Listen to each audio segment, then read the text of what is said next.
tu n'es qu'un monstre. Je n'aurais jamais dû te mettre au monde. Allô maman, je suis perdu. Au secours. J'aurais mieux fait d'acheter un robot.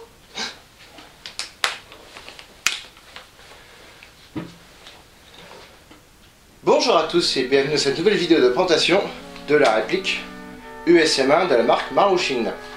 Alors tout d'abord un petit historique de cette arme, donc l'arme d'origine. Alors elle a été produite...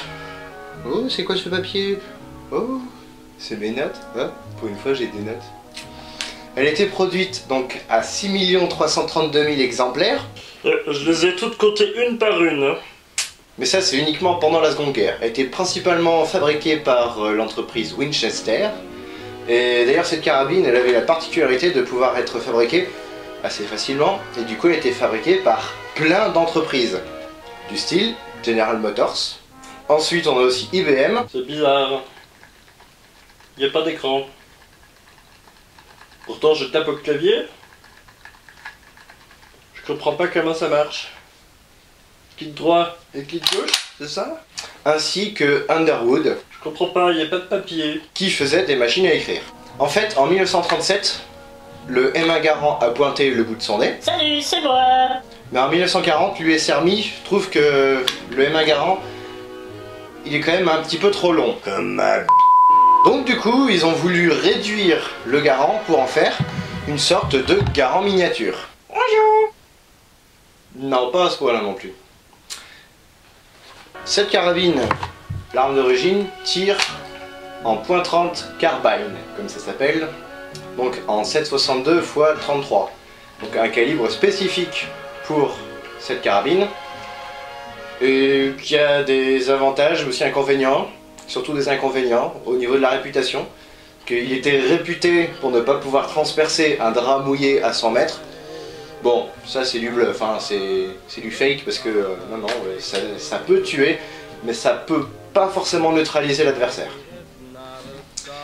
Donc il y a eu un concours pour savoir qui allait fabriquer cette arme. Donc il y a eu plusieurs designs de proposés. Et donc c'est Winchester qui a gagné le concours, qui a donné les plans à tous les autres concurrents, parce que Winchester ne pouvait pas fournir toute l'armée américaine. Il n'y avait pas assez de personnel et de matériel, ni de financement d'ailleurs, pour pouvoir alimenter toute l'armée américaine. C'est pour ça que ça a été ouvert à la concurrence. Et donc cette arme, elle a été quand même bien appréciée au niveau des artilleurs, des équipages de blindés, et puis aussi de tous les soldats qui ont une fonction en plus de l'infanterie, du style radio. Donc très apprécié. Malgré sa courte portée, eh ben on peut quand même faire de beaux cartons avec. Sa portée pratique était de 150 mètres, pas plus. Au-delà, c'est la munition qui n'était pas assez puissante pour pouvoir être précise sur une aussi longue distance. On a eu différents modèles de l'USM1. Tout d'abord l'USM1 V1, donc ça ressemble à ça. Un détail près, j'y reviendrai après.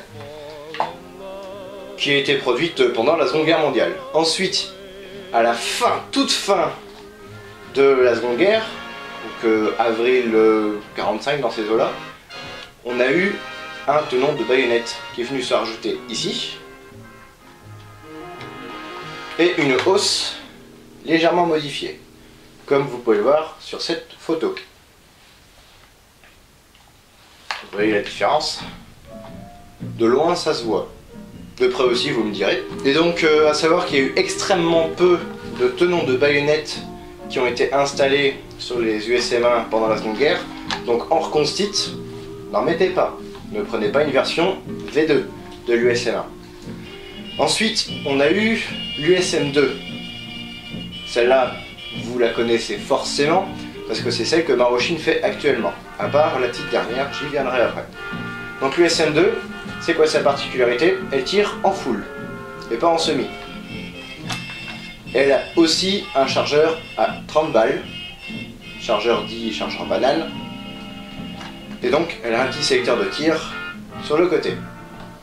Il y a eu des kits qui ont existé en 1945 pour pouvoir convertir une USM1 en USM2. Et puis ensuite, bien après la Seconde Guerre, on a eu une USM3, donc c'est l'USM2 avec chargeur banane, avec un kit infrarouge du même type que pour les systèmes Vampire pour le STG 44. On a eu aussi une version spécifique parachutiste. Comme ça.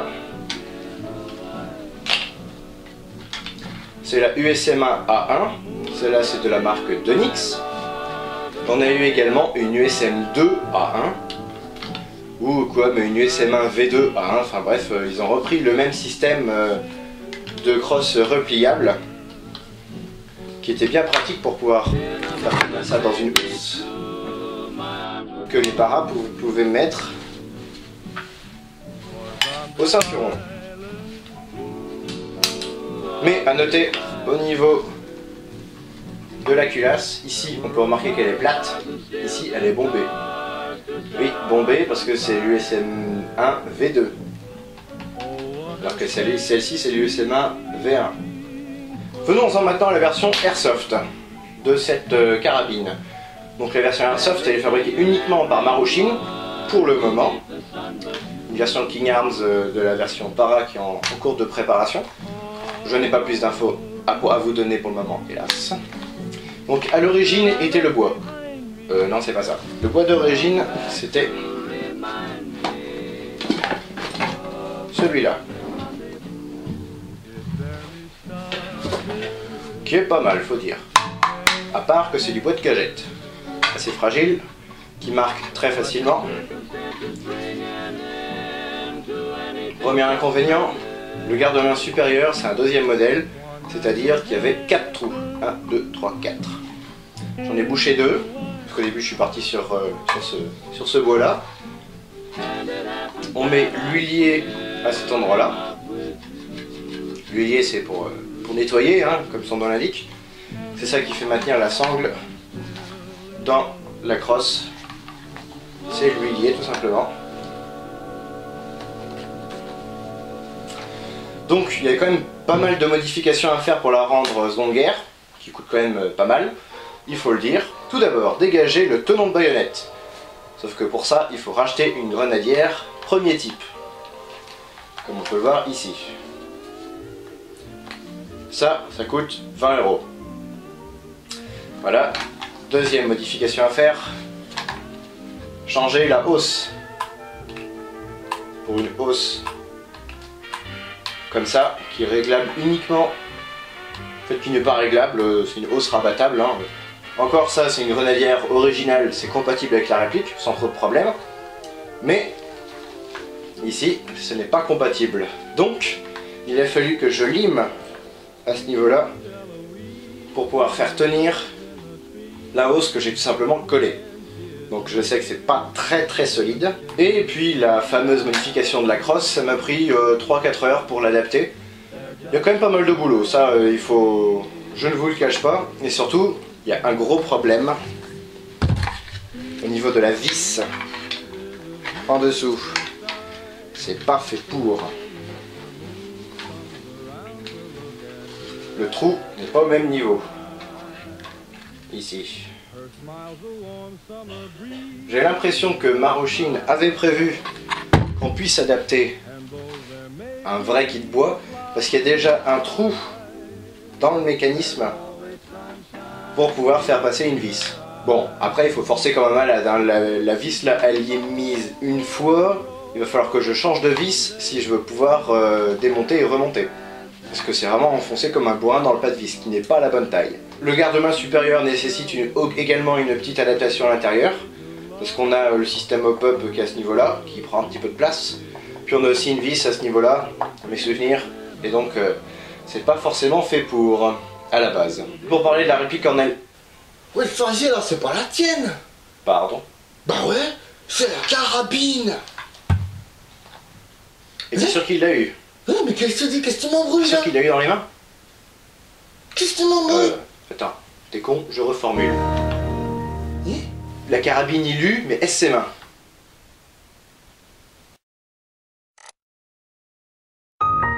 De cette réplique, en version Airsoft, on a eu 5 versions. Et pas une n'est bonne pour le seconde guerre. La première version, c'est la version 6 mm, produite par Marushin, non blowback. Elle avait une puissance scandaleuse, 600 fps dans ces eaux-là. Donc elle n'est plus fabriquée, et j'en ai vu une fois pendant une partie une OP d'Airsoft Cobra. Donc je ne connais pas d'autres possesseurs de cette réplique. Et de toute façon 600 fps c'est pas bon, hein, ça c'est clair. Ensuite il y a eu celle-là, en 8 mm, non blowback, avec son chargeur assez caractéristique, avec un ressort qui est assez mou, trop mou, vous allez le voir plus tard. Il y a 2 valves en dessous, soi-disant. En fait il n'y en a qu'une, l'autre c'est un fake. Je sais pas du tout pourquoi elle est là. C'était peut-être prévu à l'origine que ce soit une valve pour pouvoir vider le chargeur rapidement, je sais pas. Ensuite, on a eu l'USM 2 Marushin avec chargeur courbe, mais cette fois-ci en full et semi avec le sélecteur. On a eu une USM 1 Marushin, c'était l'USM 2 sans sélecteur, mais toujours chargeur courbe. Celle-là, c'est celle que je pense que certains d'entre vous l'ont, en tout cas je connais 2 personnes, dont une d'ailleurs que vous pouvez retrouver sur son site web ici, Sky Airsoft, je vais faire un petit clin d'œil, comme promis. Là, clique là, vas-y, tu verras. Et enfin, la dernière version qui est sortie, c'est l'USM 1, cette fois elle porte bien son nom, avec chargeur droit, comme ceci, type CDX, et qui fonctionne à CO2. Beaucoup de monde me demande qu'est-ce que ça vaut, bah je sais pas. Parce que je l'ai encore jamais eu dans les masques, donc je vous l'aurais présenté là maintenant. Donc je ne lis pas les reviews des autres, je préfère me faire mon propre avis, donc je ne sais pas du tout ce qu'elle vaut. Les caractéristiques de la réplique, le poids, j'ai pas mesuré avant avec l'ancienne crosse, mais ça fait moins de 2 kg, puisque là je suis à un tout petit peu plus de 2 kg. Et on sent quand même la différence de poids entre l'ancienne et la nouvelle crosse. Hein. Déjà là ça respire la solidité et l'original. Le chargeur en lui-même est assez lourd, il fait 300 grammes. Pour un petit truc comme ça, c'est quand même pas mal. Que les chargeurs, tout comme la réplique, sont introuvables dans le commerce. Donc ceux-là, j'ai eu la chance de pouvoir les trouver en occasion. Et la puissance, je m'en fous. C'est pas moi qui suis de l'autre côté. Non, la puissance, honnêtement, je ne peux pas la mesurer parce que mon chrony fait que du 6 mm et pas du 8. A noter d'ailleurs un petit jeu dans le chargeur. On ne retrouve plus ici. Le hop-up se situe dans un tout petit recoin qu'on a là-dedans. Au niveau des marquages, on en a quelques-uns, plutôt réalistes. Un ici, US Carbine Cal 30 M1. Ça c'est pour les niais qui savent pas quoi mettre dedans, à l'époque. Ici, celui-là dommage pas réaliste. MFG Marushin et un numéro de série qui est le même pour toutes les répliques logiquement, qui est le 2 millions 2010. Et puis un autre tout petit marquage là, ASGK, qui doit correspondre à une norme japonaise, hein. On la retrouve également sur les répliques Marui. Donc au moment de l'adaptation de la crosse en bois, il y a beaucoup de travail à faire ici.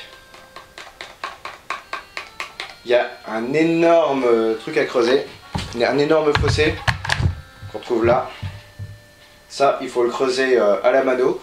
C'est chiant, c'est long, et vous n'avez absolument aucune visibilité, aucun repère. Il faut une Dremel assez fine, donc inflexible bien entendu. Également, pas mal de travail à faire sur le côté ici.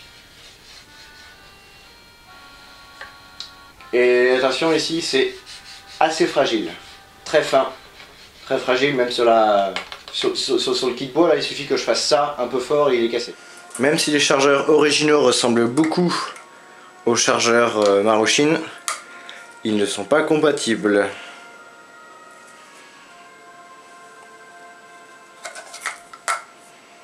On ne peut pas mettre un chargeur original dans la réplique. Ça bloque. A noter, comme pour tous les chargeurs gaz, qu'on peut avoir des fuites. Je ne sais pas si vous entendez, il y a un léger bruit de gaz qui sort par là.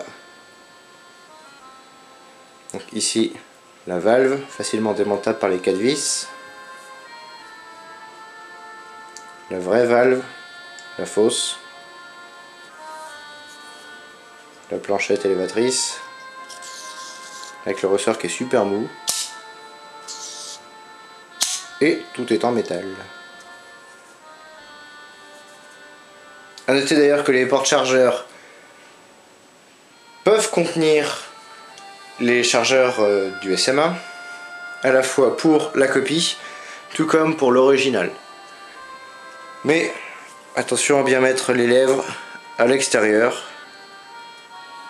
sinon ça risque de trop forcer.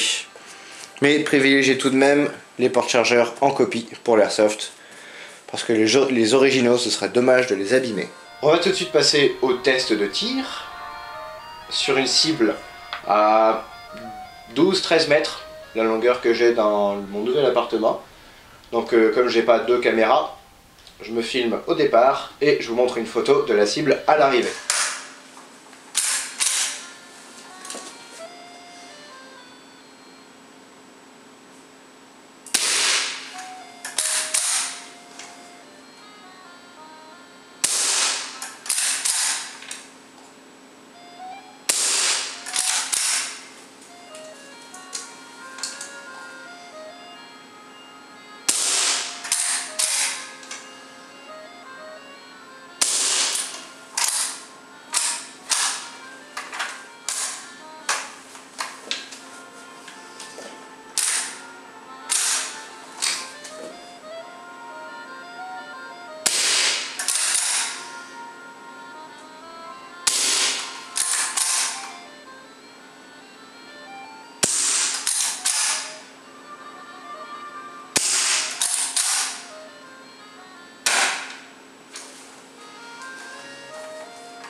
Et donc le bouton d'éjection du chargeur il est là, et la sécurité qui est un petit peu difficile à manipuler, voilà, elle est là, sécurité mécanique, ça bloque la détente, et là ça décoince.